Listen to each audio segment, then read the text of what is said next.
Great, thank you. It is 6 p.m. on January 7th. So we'll go ahead and call the meeting of the Dover Municipal Water Task Force to order.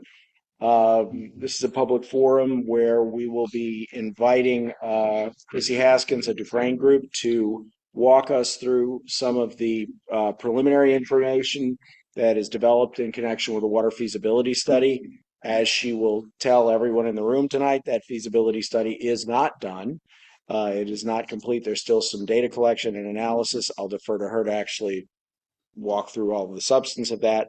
The purpose of tonight's meeting is to allow the members of the task force and the members of the community who are here to hear kind of what we know so far in terms of a range of potential options and considerations with respect to the prospective municipal water system, and give comments and feedback.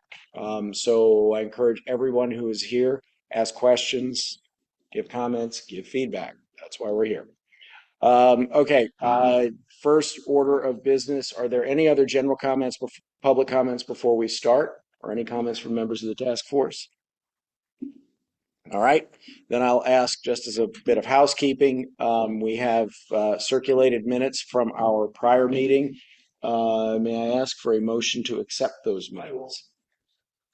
And a second. I'll second. And a second. Is there any comments or changes with respect to those minutes? Can I ask the members of the task force to vote verbally in favor of accepting the minutes? All in favor, say aye. Aye. Any opposed? Meeting minutes from the prior meeting are accepted as presented. Okay, so I will now turn over the mic to Chrissy Haskins of Dufresne Group, and we'll go from there. And then, Chrissy, I'll leave it to you to decide how you want to handle questions. We can take them along the way, or we can wait to the end, whatever you want to do. So, Chrissy, I usually find it's best to wait until the end whatever. because I might answer it. Okay. All right. Yeah, you can go ahead. While you're getting ready, before we do that, Andy, you notice Ashley Lucht is attending by Zoom. Oh, great. Yeah, she's No. Ashley Lucht is Lucht. She's with Quantified Ventures. Ashley? Yeah. Last name? Lucht. She's there. not live. There's- Ashley? What town Hi do you there. live in, Ashley? I live in Huntington, Vermont, but I am here as a consultant with so that's why I'm here. Gotcha. So I'm going to go off camera, but I am attentive and listening, and I can see the presentation. So Thank you. Thank you, Ashley. And before we proceed, just so everyone will know, Ashley will be scheduled as we stand right now to actually speak and be part of the presentation at the next meeting in February. So, Chrissy, turn it over to you. All right.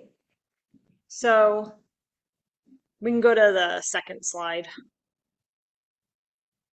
And we might need to shrink it down. Right.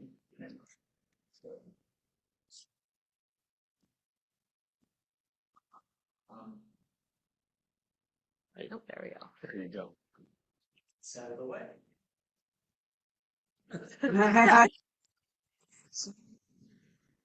There you go. The wonders of technology. Perfect. Thanks, Tab. Okay, so we're going to do a quick recap first of some of the information that was presented at the last meeting. So the history of this project, this water system planning has been going on for decades in Dover.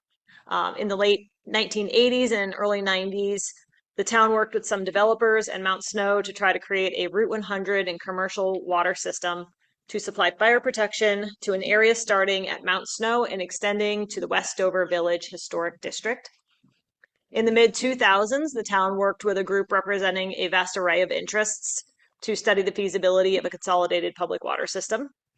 This study by Phelps Engineering explored the potential for consolidating Dover's privately owned public water systems into a municipal system. Following a public meeting in the summer of 2010, the project did not advance. Recently, the approved 2024 town plan included objectives, policies, and actions related to continuing exploration of the development of a municipal water system that could provide a more reliable source of groundwater.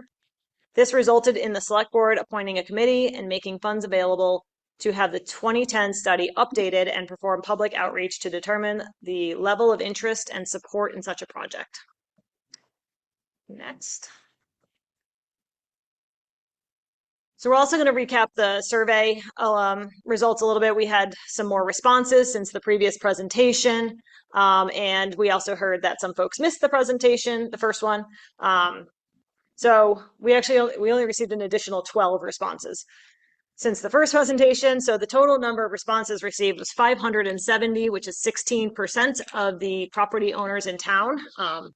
This was mailed to everybody in town, all property owners. These new responses did not change any of the percentages or trends. So while these charts are updated with the additional data, they are not different from the last presentation. The responses by location were overwhelmingly from Westover, 86%, which is expected as Westover is more densely developed. And the responses by land use are still 96% residential. I don't know if that's, do you want to take that or? Yeah, just in case she can't hear or. So I can hear, it's just the presentation is not being shared in Zoom. It's the PDF. It's just the first page. I can see history and all I can see is the arrow up. So it seems like, and so I don't know if the video is also getting recorded. I know the sound is. And so if that's the case, then the potential watchers are not seeing the actual presentation. That's what I was alerting Ashley. you to. Thank you. Screen share is good. You should be seeing. Let me see.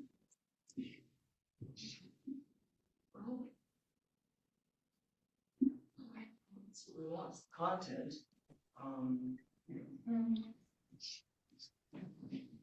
So what I'm seeing is the PDF of the slides, but again, it's only from that giant arrow that says history, ongoing, individual systems. I can only see the big arrow and up. I can't see the whole, I can't see any other graphics or anything like that. So when you screen shared, did you select just that you were sharing Adobe or the screen? Switch that out. Yeah, let's do that. Okay, hang on 1 second. What I'm going to do is for the moment, I'm going to stop the share. I will switch the viewer. Yeah, that's what she's seeing. Yeah. Well, she should be seeing the whole thing because it was in full screen mode. But just a moment, let me just.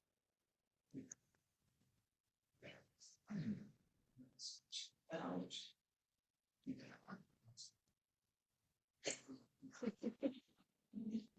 Ah, technology. Ain't it grand? What a joy.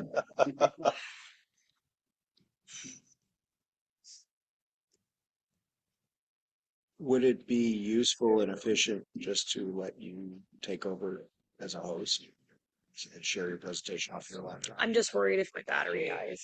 I didn't bring my cord. Well, that's not good. You want to cut this meeting short, don't you? Yeah.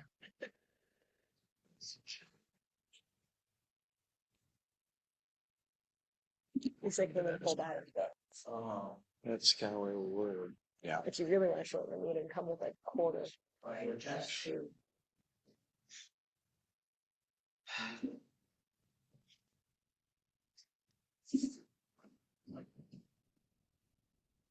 There you go. I should do it. Sign in.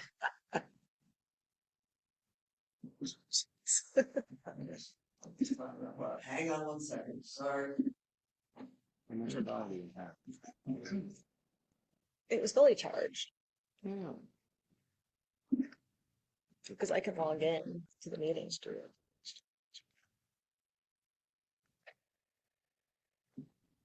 The only thing, if I do that, I'm gonna lose my notes.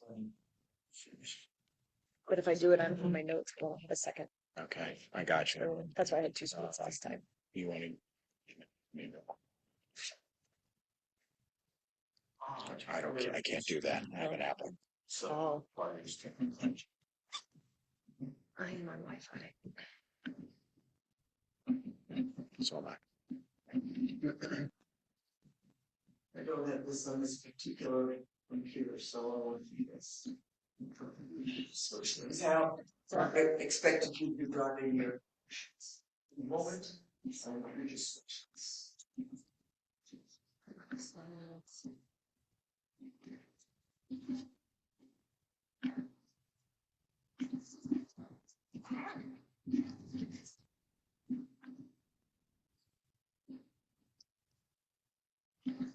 So I just sent it to Patrick so he can log into the meeting and share.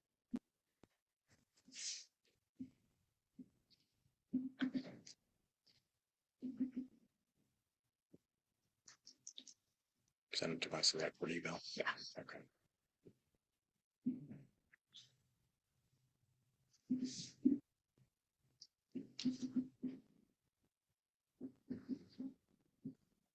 Got it.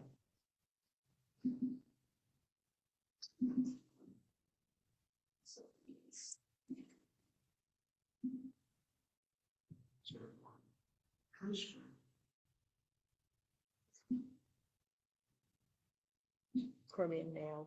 Maybe yeah.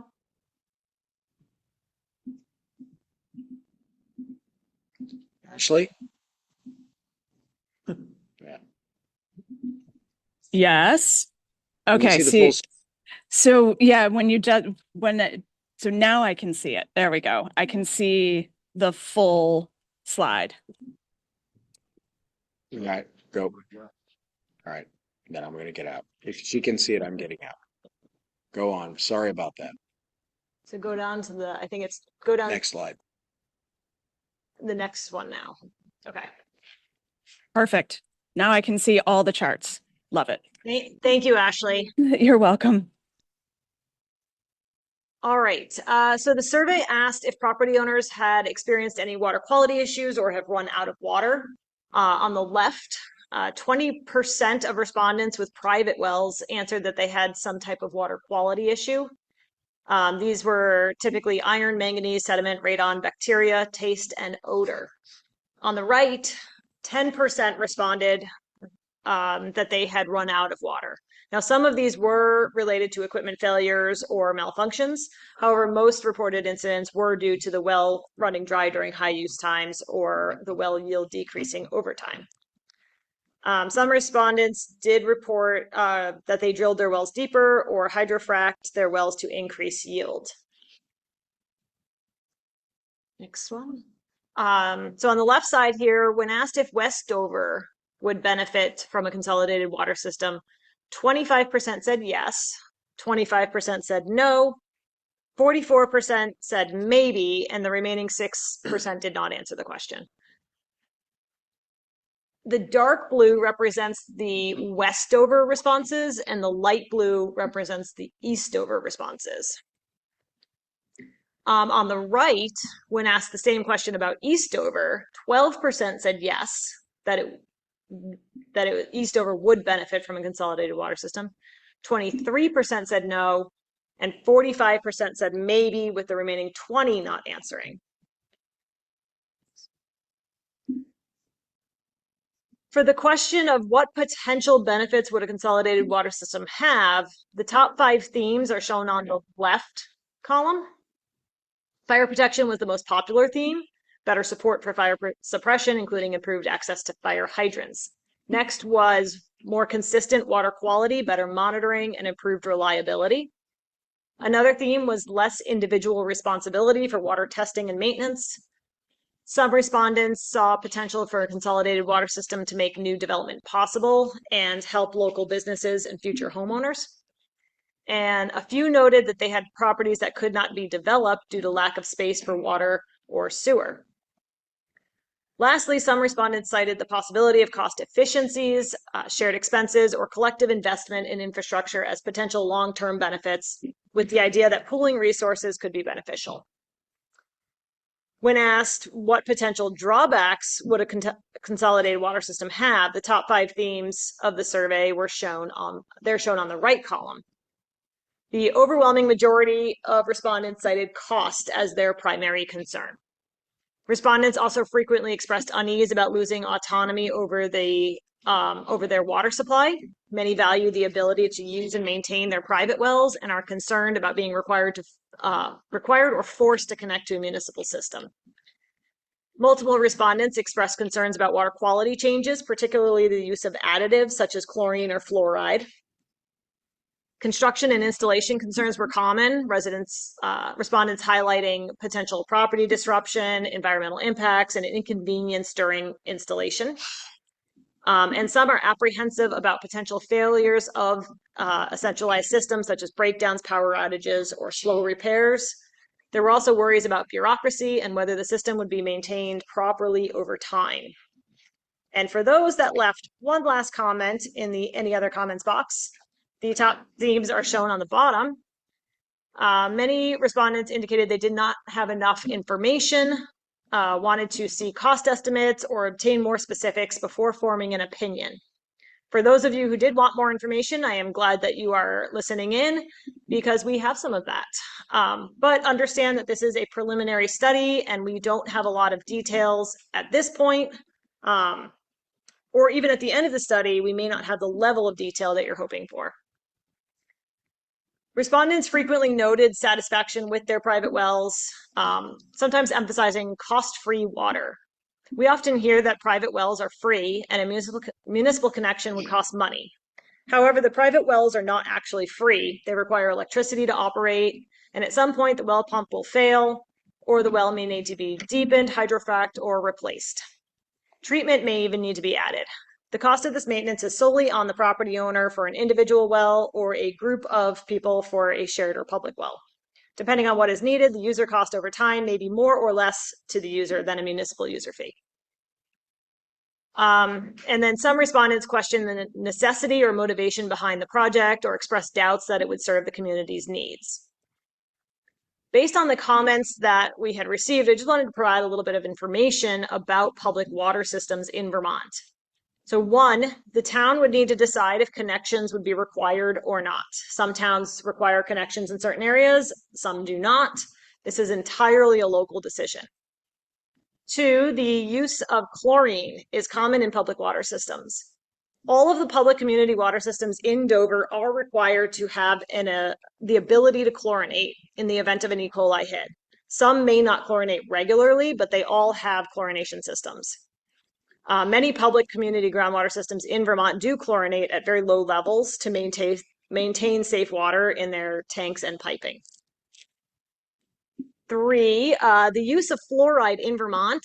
This was a kind of a big one. The use of fluoride in Vermont is only allowed following a positive public vote. A water system cannot just add fluoride to the water. It does require voter approval. Many public community water systems in Vermont do have measures in place to provide service during prolonged power outages. Generators are typically required at critical sites such as pump houses, well pumps, and water treatment systems. In regard to environmental impacts, any project receiving state or federal funding is required to complete an environmental review to determine any negative impacts to the environmental, social, and cultural resources. And if there are any, if those impacts can be mitigated adequately to comply with state and federal requirements. And lastly, all public water systems in Vermont are inspected by the state on a regular schedule. Community water systems are inspected on a 3-year schedule. Any deficiencies identified are put into a compliance schedule by the state, and the water system must comply or risk legal action.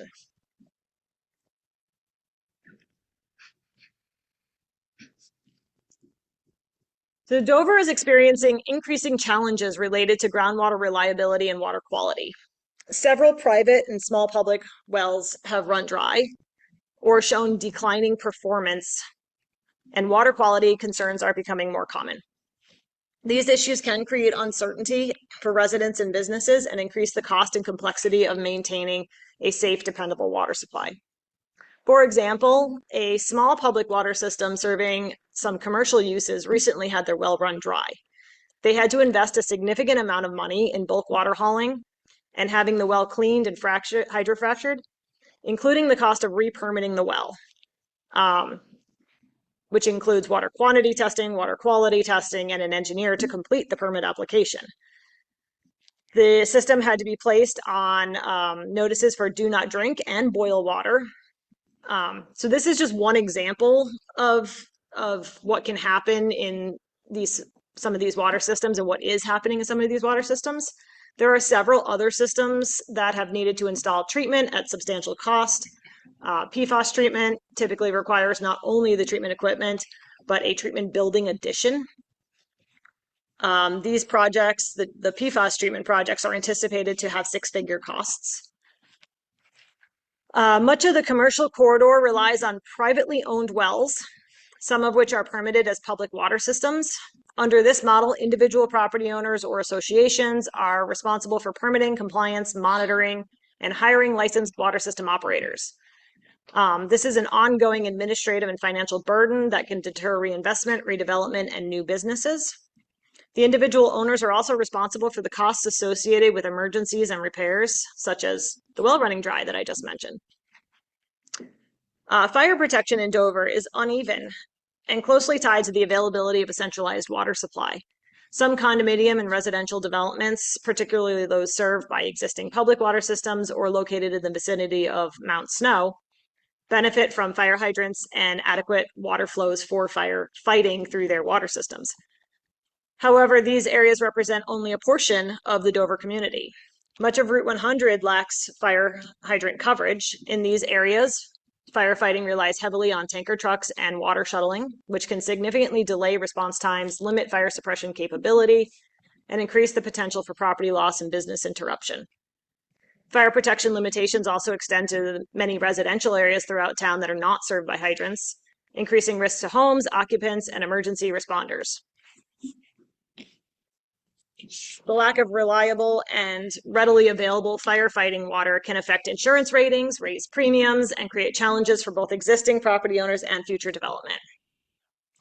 Expanding or consolidating public water infrastructure would allow for strategic placement of fire hydrants along Route 100 and in underserved residential areas, improving public safety, reducing fire risks, and enhancing community resilience.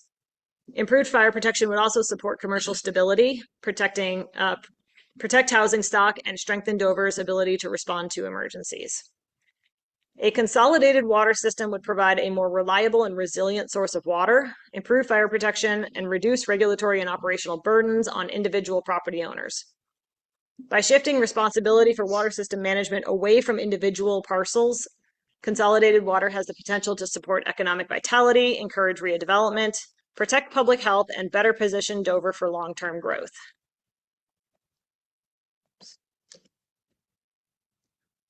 In regard to public wells, the most significant update to that 2010 study is the presence of PFAS contamination. So PFAS is per and polyfluoroalkyl substances, also known as forever chemicals. It's probably a little hard to read. So the graphic there shows various products used in our everyday lives that contain PFAS.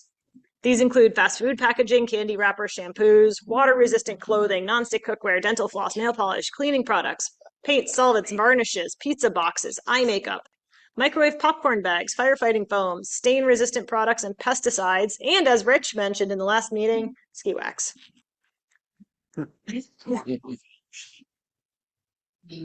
That would be the water-resistant clothing.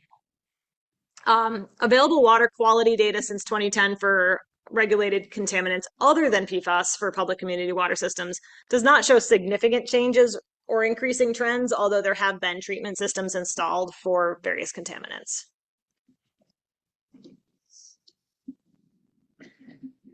This chart shows the water quality of 25 active permitted public water systems in Dover. This does not include the permitted transient non-community water systems, which serve non-residential populations.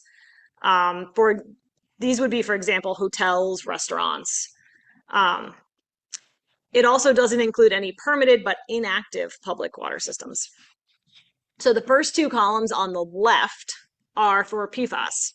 The first is PFAS contamination exceeding the state and EPA standards.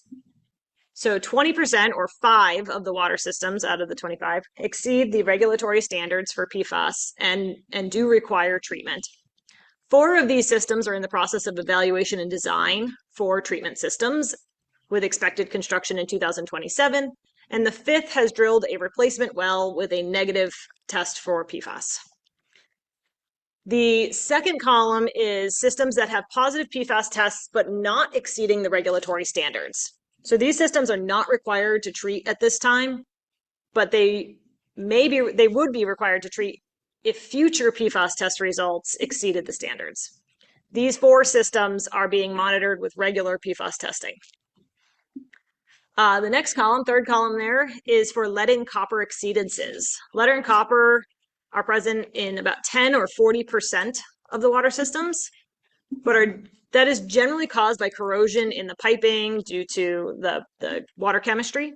And that can be usually addressed by adding relatively low-cost corrosion control treatment. The middle column is iron and manganese exceedances. These are secondary contaminants, which means they are not generally health hazards, although manganese can have a health impact at higher levels. All 4 of these, the systems that have installed treatment to remove the iron and or manganese. The next is, on there it says VOC, that stands for volatile organic compounds, followed by radionuclides and uranium. So these are 1 system each that have tested positive for those things, and they all have treatment installed. So in this study, we generally, I think we probably said this in the beginning of the project, but we are not identifying specific properties that have water quality or water quantity issues. However, the data on this map is public record as it relates to public water systems. So the green dots represent where PFAS testing has been performed, but there was no PFAS found above detectable limits. There's a limit at which the laboratories can't detect PFAS below. So it doesn't, the reports usually don't say 0 PFAS, they say non-detect. The blue dots represent where PFAS has been found above the detectable limits, but below the regulatory limits. And the red dots that are all labeled with names represent where PFAS has been found above the regulatory standards. Although, no, Deer Creek is on this one. It's the other one. All of the red dots, except Kids in the Country, were previously identified as priority candidate water supplies for a Westover water system. Out of the 4 blue dots, 3 of those were identified as priority candidate water supplies for Westover.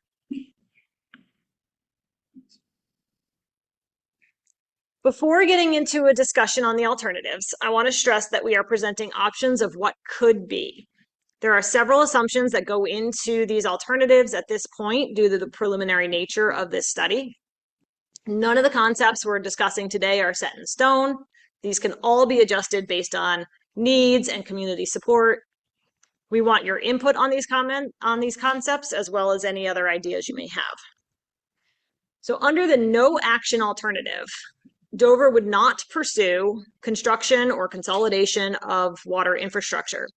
Existing public water systems and private wells would remain independent, and property owners would continue to be responsible for permitting, compliance, and operation of their own water supplies and systems. This alternative would focus on non-construction planning efforts, including water conservation initiatives, source water protection measures, land use planning strategies, and expanded monitoring and data collection for non-public wells. The public wells are already going through all the monitoring and data collection. These actions could improve understanding of local groundwater conditions and help manage demand, but would not address the underlying limitations related to water quantity, water quality, or fire protection. While the no action alternative represents a lower upfront cost, it does not resolve ongoing concerns with well reliability, emerging contaminants, inconsistent fire protection, or the cumulative impacts of continued development. Over time, these challenges may intensify, increasing risks to public health, property, and economic vitality. Under the consolidation alternative, Dover would pursue the design and construction of a new consolidated water system to improve reliability, water quality, fire protection, and long-term resilience. The system would incorporate existing public water supplies where feasible and/or develop new water sources, along with appropriate treatment systems, storage tanks, and transmission piping. The consolidated municipal system would be designed to allow connections from existing public water systems as well as properties currently served by individual private wells, reducing regulatory and operational burdens on individual property owners and associations. Expanded transmission piping would also enable improved fire protection through strategic placement of hydrants in commercial and residential areas. Construction would be implemented through a phased approach, beginning with source exploration to identify new water supplies and confirm, rehabilitate, or redevelop existing sources. Phasing allows the town to manage costs, reduce risk, and adapt system expansion based on confirmed water availability and existing and future needs. The consolidation alternative addresses current and projected water challenges while supporting public safety, economic development, and long-term community sustainability.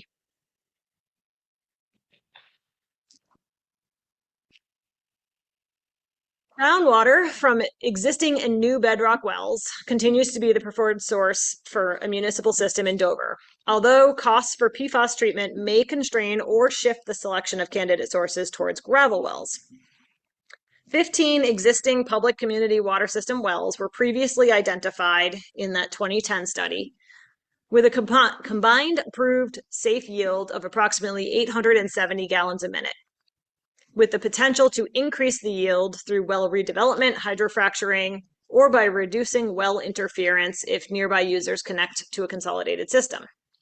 However, current operational performance of these wells is unknown and would need to be evaluated as part of the future planning. The long-term yield of drilled bedrock wells does tend to decrease over time. The potential for gravel wells was re-examined due to the PFAS impacts on bedrock sources. While gravel aquifers are generally limited in Dover and unlikely to serve as a primary municipal source, select areas may warrant further investigation as supplemental or contingency sources, particularly where recharge conditions are favorable and contamination risks are lower. Several prospective areas for new bedrock well development were identified in the 2010 study. One area of particular interest includes largely undeveloped lands within the Green Mountain National Forest watershed, which may offer lower contamination risk and long-term source protection benefits subject to land access and regulatory conditions.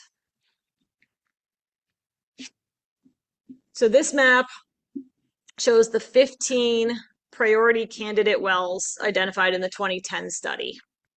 The red dots are the wells that are above the regulatory limits for PFAS, although on this map, Deer Creek is missing.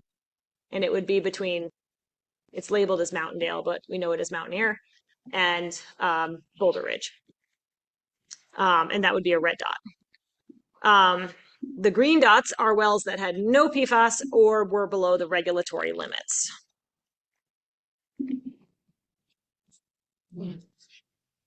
This map shows the potential areas for new gravel and bedrock wells. Our hydrogeologist has reviewed the existing studies of Dover and has identified areas A through F, the green circles up there, as having potential for gravel wells. Gravel wells tend to be more reliable over time in terms of water yield. The brown areas, which they kind of look orange from here, have potential for productive bedrock wells. And these are all the areas that were identified in the 2010 study. For new wells, the greatest hurdle is finding large parcels with landowners willing to sell land or provide easements for source development. Large and or undeveloped parcels would be required to contain the isolation zone for a possible public water source. The state does require that the town be able to fully maintain the zone 1, which is generally a 200-foot radius around the source. The largest undeveloped lands in Dover are the Green Mountain National Forest lands. As a municipal water system can only be realized with an adequate water supply, source exploration would be the first step in any effort to consolidate and create a municipal water system. So we have some preliminary steps that we would recommend. One would be to perform yield testing on the existing priority candidate wells with owner approval, of course, to confirm current yields. 2, focus on gravel well exploration in areas A, D, and E, and within the bedrock well areas 1 and 2. Preliminary steps would include windshield surveys, well location verification in the vicinity of prospective areas, and desktop evaluations. 3, identify the large parcels in the source exploration areas and discuss the potential for land acquisition with those owners. And 4 is contact the Green Mountain National Forest staff to discuss the possibility of developing a municipal source on national forest lands. So each property in the 2 service areas was assigned an average day water demand based on existing use. For vacant properties, the existing use assigned was 0. Future use for these properties was based on a single family home per property. This would need to be refined as as project development occurs to account for any future planned multi-housing developments or commercial developments.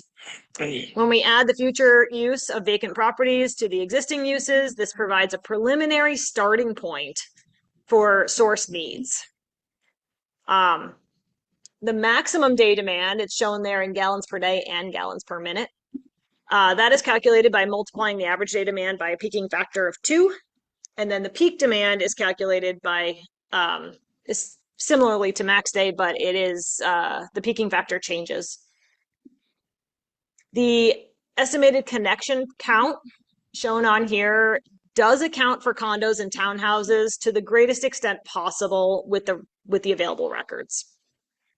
These counts represent a full build-out connection count, and a phased construction approach would result in connections coming in over time. The source capacity for each service area would need to be equal to or greater than the maximum day demand. So that's that bold line. For example, West Dover would need 833 gallons per minute minimum in source capacity to serve the full build existing use demand.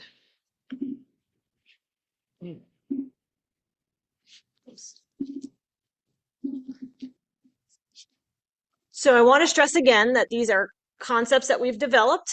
There could be multiple variations of these. Nothing is finalized, and we appreciate any and all input provided by the community.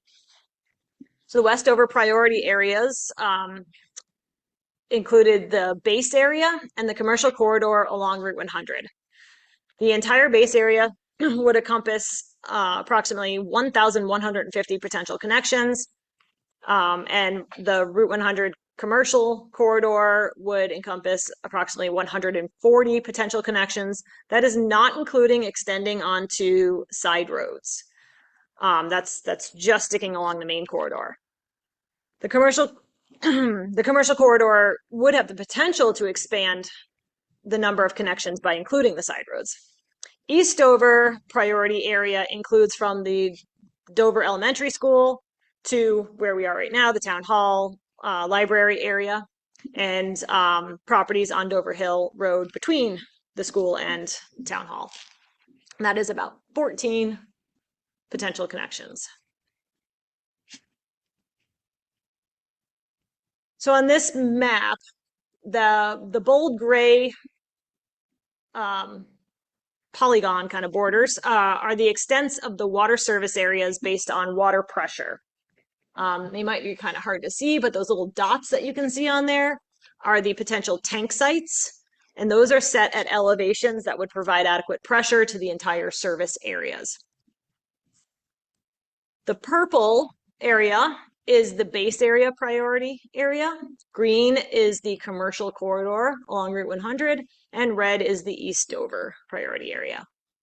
So the base area includes the Mount Snow area, plus the housing developments adjacent to the loop that extends generally from Lower Highlands Road on the north to Tannery Road on the south, Route 100 on the east, and Handle Road on the west, with a little loop around North Access Road to Mount Snow Road. This priority area has a significantly larger number of connections due to all of the housing developments. Route 100 priority area includes properties along Route 100 from Tannery Road to the Dover Town office. And again, this does not include side roads, but could be expanded to include side roads. The both West Dover priority areas could be further phased to reduce the size of the initial build based on funding availability. The base area has a lot of flexibility in terms of phasing due to the loops, although water sources and tank locations would need to be considered in any phasing. Phasing on Route 100 would likely need to start from the north end and work south as funding allows. The preferred tank location for West Dover is above Bears Crossing. So that's kind of in the lower left portion. And then a secondary potential location would likely be off of Blue Brook Road. So that's the one closest to the top of the figure, the dot closest to the top. And there is a potential tank location off of Ledge Road, off of Johnson Hill. But this may be more difficult to connect to West Dover due to the undeveloped nature of the area and topography. And that's the one that's actually between the two service areas. The blue lines on here are water mains. So there's different options on how to install the water mains. For this study, we are focusing on two models. Again, there could be a lot of different models. The first model is main line only, and that's what's shown here on the blue line. So this is kind of main corridors only. And the second would be to put in water mains to provide access and fire protection for all properties within the service areas. The water mains shown here are full build out for the main line option. For phasing within the priority areas, the water mains in the priority areas would be installed and could be further phased down as previously mentioned. This is the approach, this mainline approach is what the town of Killington is currently using in their new municipal water system, which is currently under construction. The town is installing main lines on major corridors, as well as the water storage tank treatment and water sources. And in that model, each property owner or association would then be responsible for connecting to the main line at their own cost. In areas without a formal association, property owners along a side road could group together to construct the water line for their connection.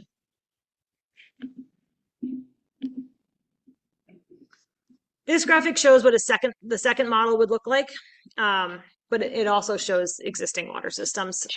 So it basically shows where water mains would be everywhere in a full build out. And we'll clarify in the next meeting and in the final report, delineate between existing water systems and the new mains. The second model would include the town installing water mains sufficient to provide reasonable access and fire protection for all properties within the service areas, as well as constructing water storage, treatment, and sources. For a housing association that already has a water system, this would mean that the town would install a connection from the new water main to the new main line to the existing water system.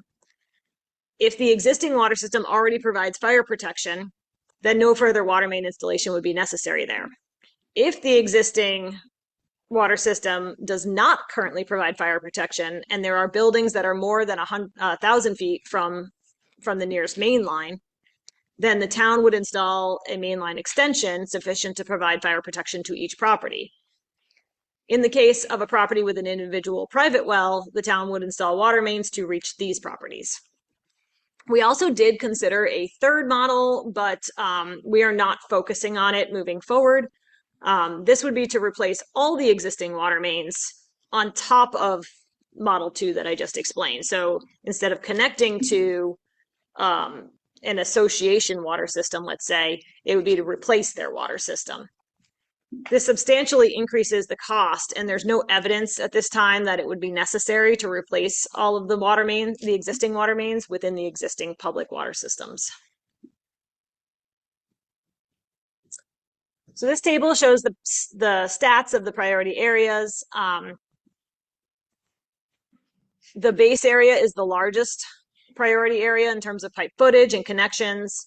But as I mentioned, this can be phased into smaller projects.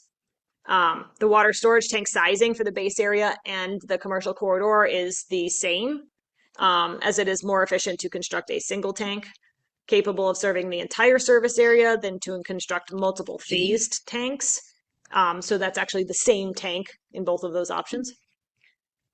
The water sources are estimated at this time. If the town decides to move forward with further evaluation of a municipal water system, the first step would be source evaluation.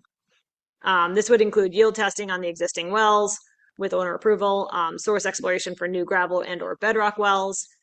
And for the purposes of this study, we are estimating existing and new sources based on the current reported well yields and using an average well yield for new sources.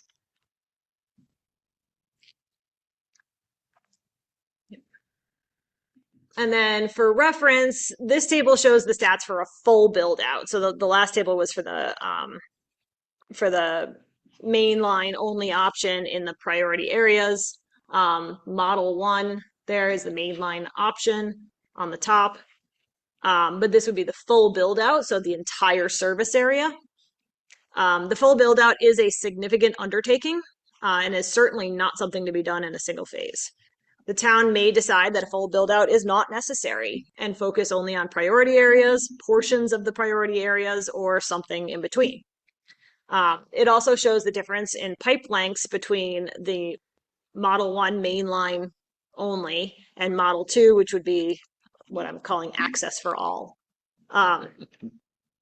So there's a significant increase in pipe length there. The total project cost estimate includes construction costs based on recent bid prices, a 40% contingency, preliminary final design and construction phase engineering, land acquisition allowances, and legal, fiscal, administrative costs. These cost estimates are for the mainline scenario for the priority areas. So as you can see, base area is 30 to 35 million, commercial corridor 25 to 30 million, and East Dover 10 to 15 million. I want to note that the base area and the commercial corridor do overlap in terms of cost because they both include some of the same wells, they include the same tank, and they do include some of the same piping that is just necessary to supply those two areas. In a full build, it wouldn't be both of those added together because you wouldn't build those things twice. These are planning level order of magnitude estimates. These are not project decision or final costs. Estimates at this stage of planning are intentionally conservative. We do our best to avoid underestimating. So this is not a prediction of final cost.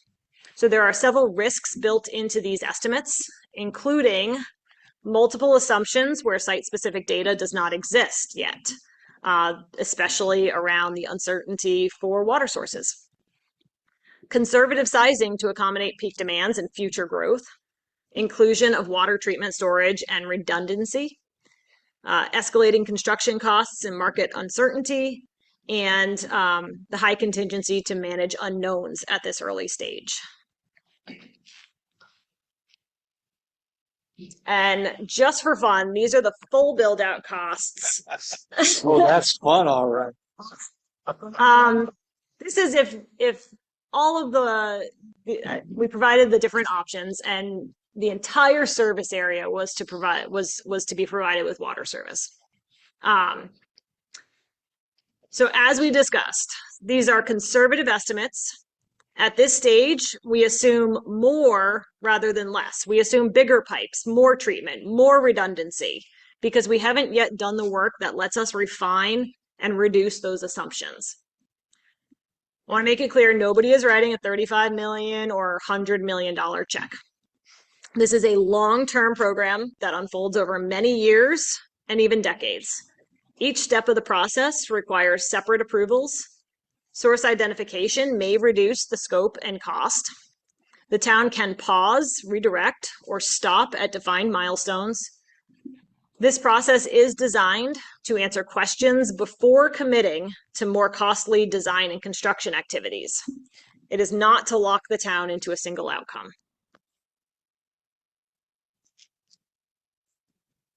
When spread over decades of service across hundreds or thousands of properties and businesses, this investment looks very different than a single headline number. In the next meeting, we will have some estimates showing what user costs could look like under the various models and priority areas. This will help property owners understand what these large numbers break down to for them as an individual property owner when spread over decades and over the users. We know that these are large numbers to see on a slide, and that the initial reaction of it being too expensive is completely reasonable. That is exactly why we're discussing it now, before decisions are made, so the town can shape, reduce, and phase what comes next. The question at the end of the feasibility study is not, do we spend 35 million or do we spend 100 million? It is, what level of risk are we willing to manage, and how do we do it responsibly over time?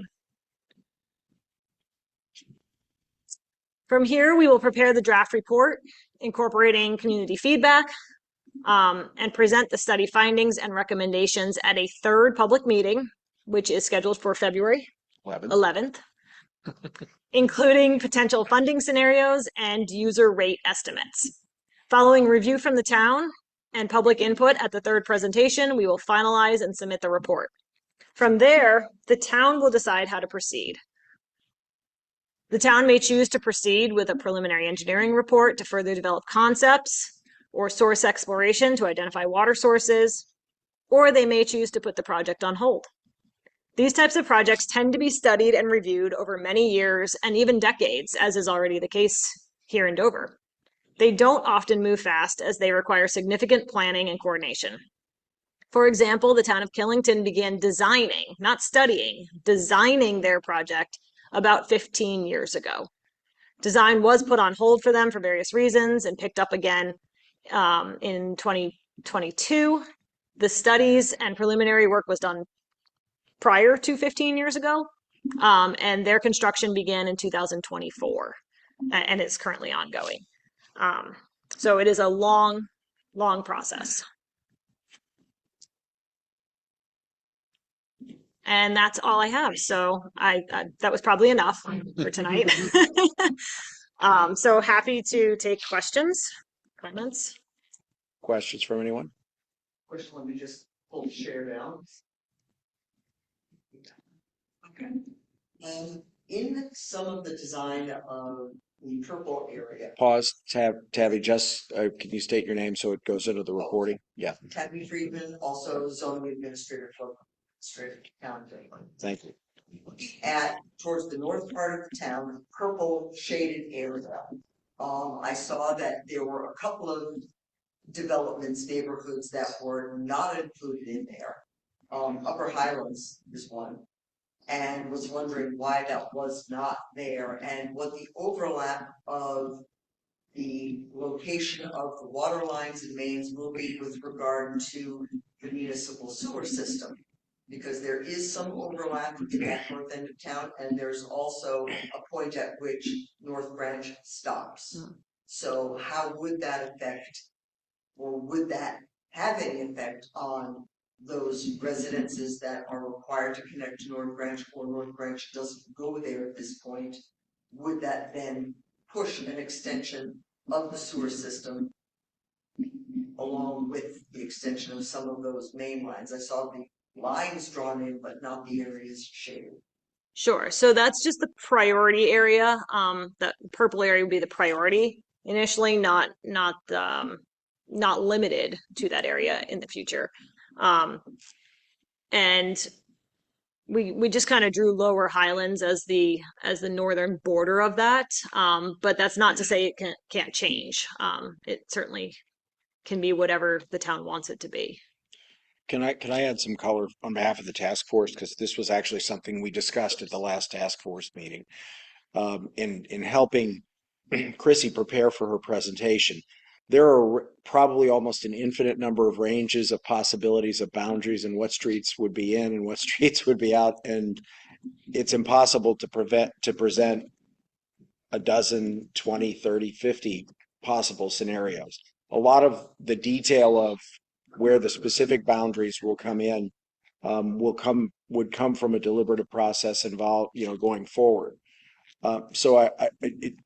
What we asked her to do was to come with just some assumptions so we have a starting place. And so you see the priority areas as she's defined, the purple and the green that were up there were because we just needed to start somewhere and start to give the town something to the town and the town select board and the residents of the town to consider what a system might look like and what a system might cost if we decided to go forward with it. And on the second part of your question, comparing to North Branch, we're not specifically using North Branch's service area to define this service area. So they could be different. I think generally they'd encompass a lot of the same properties, but they could be different on the outsides. If there was a water main that was run somewhere where there isn't a sewer main, that would be an opportunity for North Branch to coordinate and possibly run a line at the same time if they wanted to. So that would all be things to consider in the future as the planning develops. Other questions? Jim? Jim McDevitt, Dover. Based on a couple of early assumptions on a previous slideshow, the initial cost of the full build-out was 120 million. Assuming there's no grant money available, how much is the cost per property owner in Dover? So that is, we'll have some of that information next time. I don't know if we would have that for the 120 million option is let's replace all of the existing water systems and put all these water mains in. Which you're not recommending at this point. No, that's the alternative we're not focusing on. Just because at this point, there's no indication that we would need to replace all of those existing water mains. So we're focusing on two smaller models. But we will have a breakdown of what user rates could look like next meeting. Pause, let me ask, does anyone else have another question before I go back to Jim? Andy? Sure. Name, please. Andy McLean. I'm from Dover. Yeah. So I had a few questions, but just my first question is the PowerPoint available? Can you email that to me? Yeah, I think you would probably share it on your. Yeah, I think our plan is, I hadn't gotten to this, but thank you. Yeah, we're gonna share it on the website, and I saw some people taking pictures. We'll make it available to anyone who wants it. So, Is that off the top of your head? That written down to share? I do have it written down. Could you So, share that? I would not be opposed to sharing that. Yeah, that's fine. Thank you. Any more questions? But let's let, first of all, does anyone else besides those guys have a question? Jim, back to you. To answer my own question, the answer to that question is approximately $36,000 per property owner for a full build-out with no grants. And the cost for Plan B, which was estimated originally at 20 million per property owner, comes in around $6,000 per property owner. I can't tell you what that time span is because, as you say, you're building in the stages and the money's going to come due in stages. Jim, can I ask you a question just to clarify that? Yep. So your calculation assumes someone writes a check at the front end of the construction of the system? Is that how you? So if you say whatever, the 120 million or the other one, whatever the cost estimates that you calculated, right, whatever the range was, are you assuming when you make that statement, just, I want to make sure the record's clear that your math shows that someone who is a property owner would have to write that check at the time of the construction of the system? Not Or is that 60. okay? Spread out 50 years, I don't know. Okay. But that's I just wanted to make sure that the record is clear. Okay. not money costs 10 years from now, 15 years from now. Okay. So the loans that are available, so assuming no grants, it would be loans. The loans that are available through the state drinking water, the drinking water state revolving fund, are typically 40-year loans. And they're low interest or 0% interest. It depends on the town. We're actually going to have that on the agenda. Yes, that will be discussed next time. So the capital cost would be spread over 40 years. And again, I just want to stress that that $120 million model is not something that we're recommending to move forward with at this point. Andy, But right. just to follow up, I don't care if it's a zero interest loan, that money still has to be repaid. And Yes. that money Mhm. is impacted by every property owner. Okay. Yeah. Am I not correct on that? Yeah, it still needs It to is be paid. based on the entire grand list. Well, the town would have to decide on rate structures, and there's different ways to do that. The town, right? The town has not even begun to consider a decision. This is the beginning of the process to consider whether to build a system, what the system would encompass, what areas would be served. Later on, the town would have to address the question of how would it be financed. There's the drinking water state revolving fund. There's a bond bank. There are grant opportunities. There's a whole range of these things we haven't even begun to explore because we don't know what we're doing yet. So it's extraordinarily premature to start thinking in terms of 120 million divided by 3 to come up with about $36 million.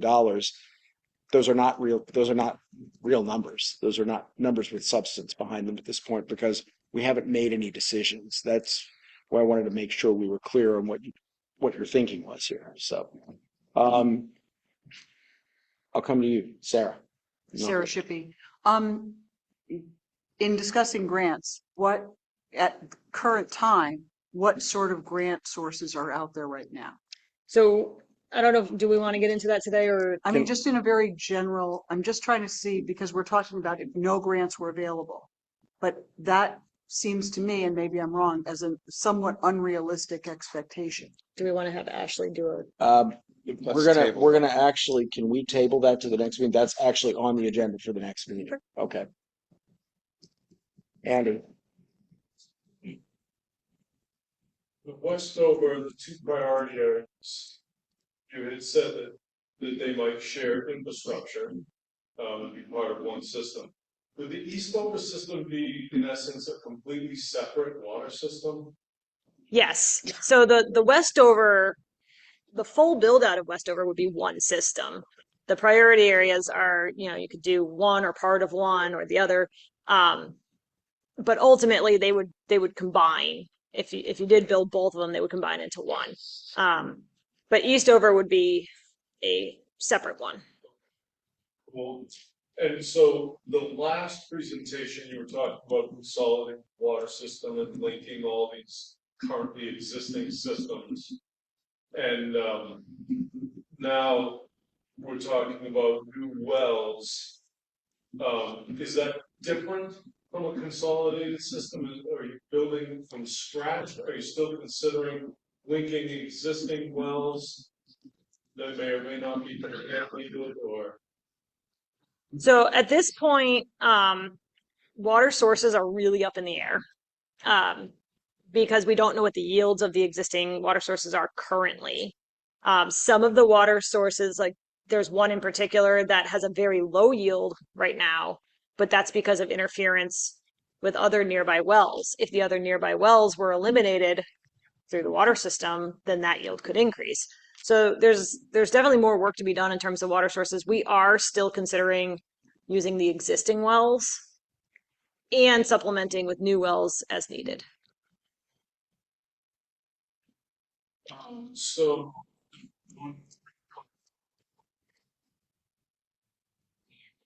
So. There's a guy trying to sell some property in Westover, with a great well on it. Meaning to give that to you guys, but some of you remember the old Angel area condo project. Never happened. He's drilled some wells, a couple hundred gallons. He's looking to get rid of this. Call every time we do the study. Okay.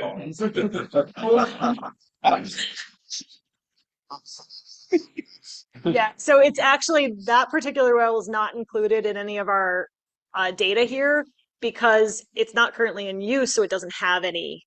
We don't have any data on it. There is no water quality data on it, so that's why it's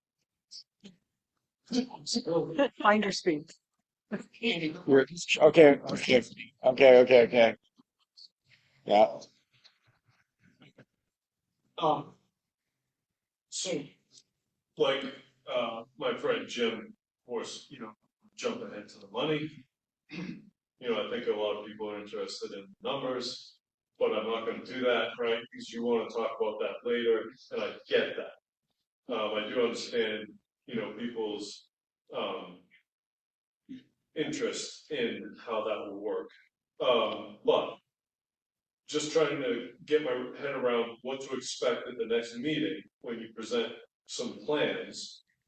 It's my understanding that Killington project you talked about used a TIF district.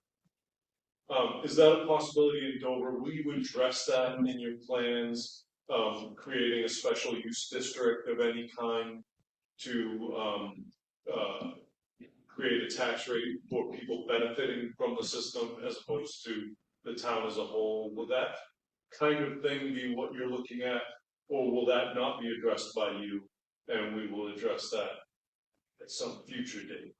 so the Killington project is actually using a TIF district. They're using emerging contaminants grant money that's available. They have some ARPA, it's called Village Water and Wastewater money. They have some of that. They have a lot of, and they have loans as well. I am not fully up to speed on TIF districts, so it is something that we can look into. And Ashley, the other consultant that's on, she might have some information on those. So Ashley and I are going to be working together over the next few weeks to look at funding options.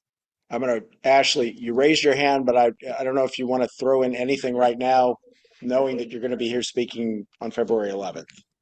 Yeah, and I certainly funding is always what people come back to, right? Like, just tell me how much this is going to cost, like, no matter what the project is. And I think Chrissy did an amazing job of just sort of like level setting and presenting the like other things that we need to think about as we're making decisions outside of the bottom line, because you are a decade plus from really realizing this project. In terms of what I am going to be talking about is the funding options, the pros and cons, kind of the things to be thinking about with them. I've worked in both the Drinking Water State Revolving Loan Fund, which is a significant funder in the state, and the Vermont Bond Bank, which is another significant funder in the state. And I can also kind of talk about the nuances that some of you brought up about like special assessment districts and TIFs, and like, okay, well, who's going to pay for this if it's just these users and not the whole town? Like what happens there? I certainly can address those concerns. Of course, again, just like with the engineering, is that we are very preliminary here, and no firm decisions or scenarios can be presented, like, okay, house, 101 is going to be paying X number of dollars on year one. Like that's just not a reality right now. There are a lot of decisions that need to be made, and there is, as somebody who also does rate studies and rate reviews, there's no right answer here, and there's no wrong answer. It's it's exceedingly local, and there's no kind of like, well, everybody does it this way, so you should do it this way. We need to figure out what works best for Dover, and explore all options, right? Unfortunately, though, you are not a you're not a large city. Of course, I use that as a relative term in Vermont. Certainly, a TIF may be an option. It may be something to look at, but when I think of TIFs, I think of them in more densely populated areas, where development could and will happen. But TIF we can touch on. Don't want to go down any rabbit holes because we will only have an hour or so. But these types of things are like my favorite things to talk about, because We know. So we can like, so get ready for the next meeting. yeah, we can like, I'm sure Chrissy was like really excited to like geek out on all of the like survey results and options. Well, like buckle up, because I love talking about funding sources. So Okay, thank you. Thanks, Ashley. Jim, you had your hand up first. You sure? Okay, Tabby. Tab sources. There's no telling what grants will be available 10 years from now. But right now, there are quite a few grants and different possibilities that are not available to us because we do not have a municipal water system. So should we go down the path of implementing this, may make us then available for more money, more development possibilities, more grants from the state that we cannot access at this point. Thanks. Okay. Jim, go ahead. My memory might be failing me, but was the committee planning on bringing something to town meeting to vote on? No. Not this year. No, there'll be not this year. There'll be a report. This final report is to be completed by town meeting, and then it's up to the select board, I think, to consider what the next steps are. We discussed it. Town meeting or just presented?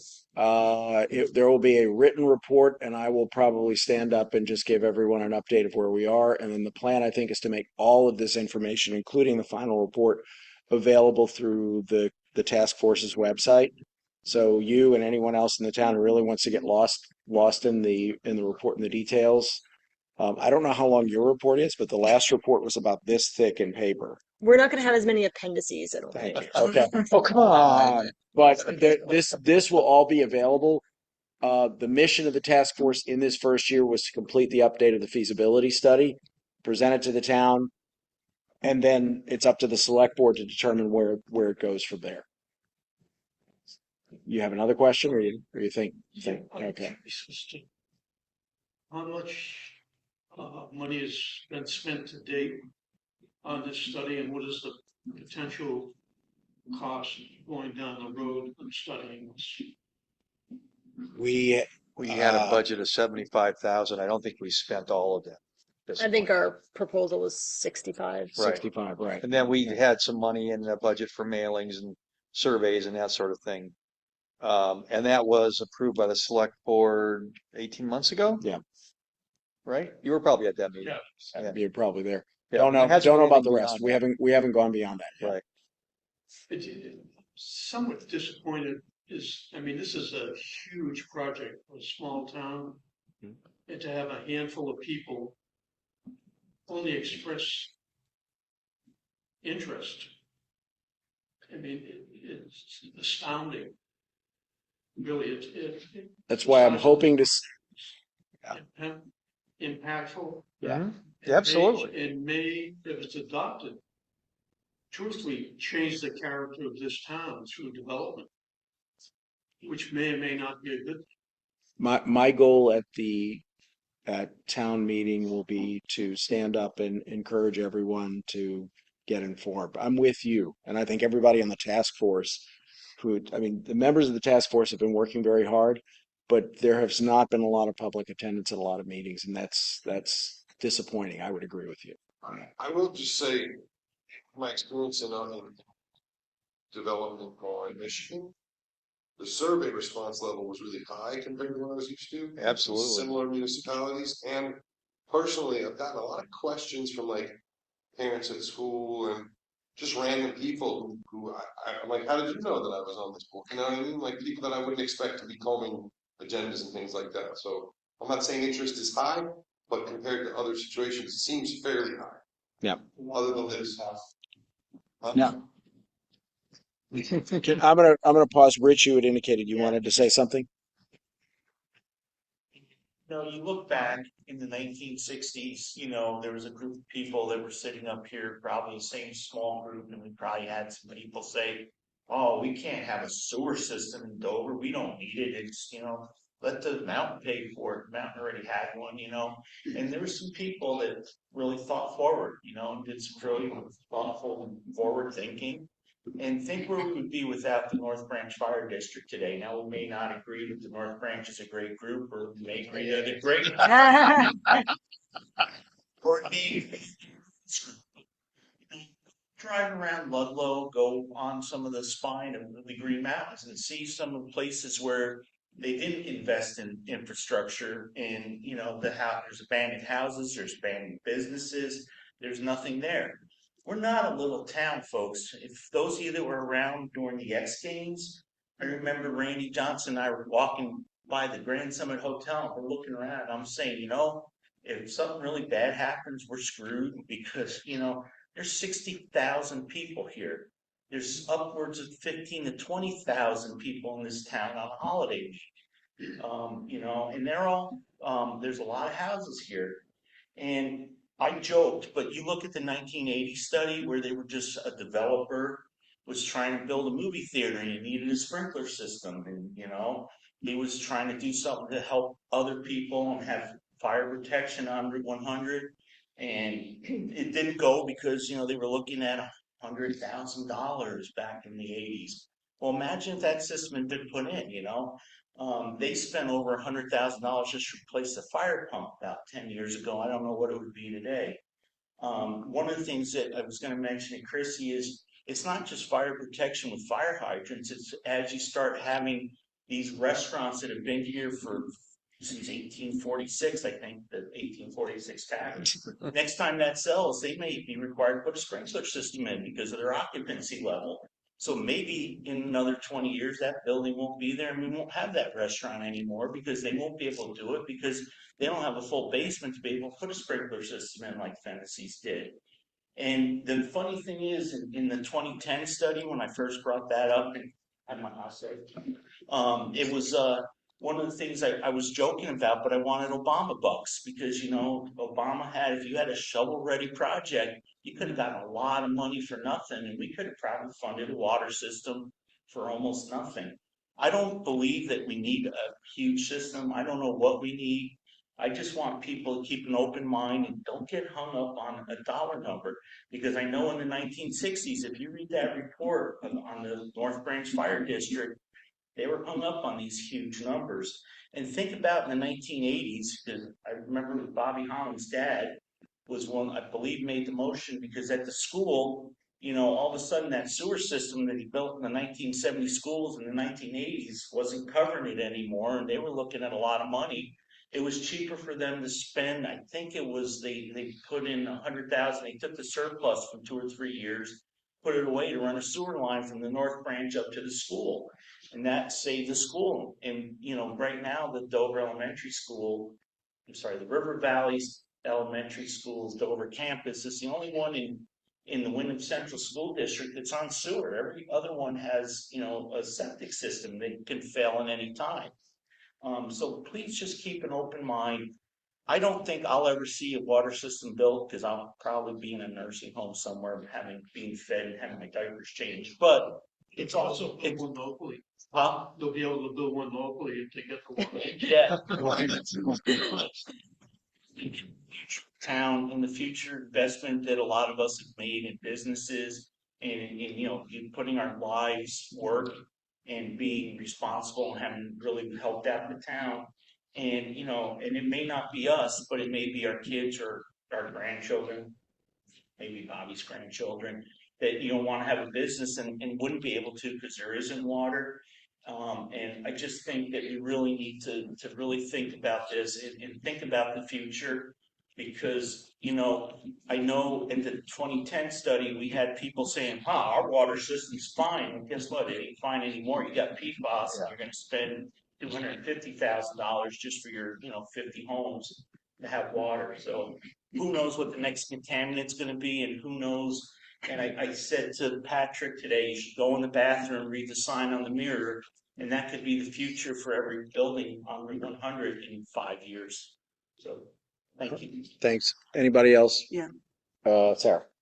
I just wanted to make a comment, Jim, regarding the development and putting in a water system and the town becoming something that we don't want.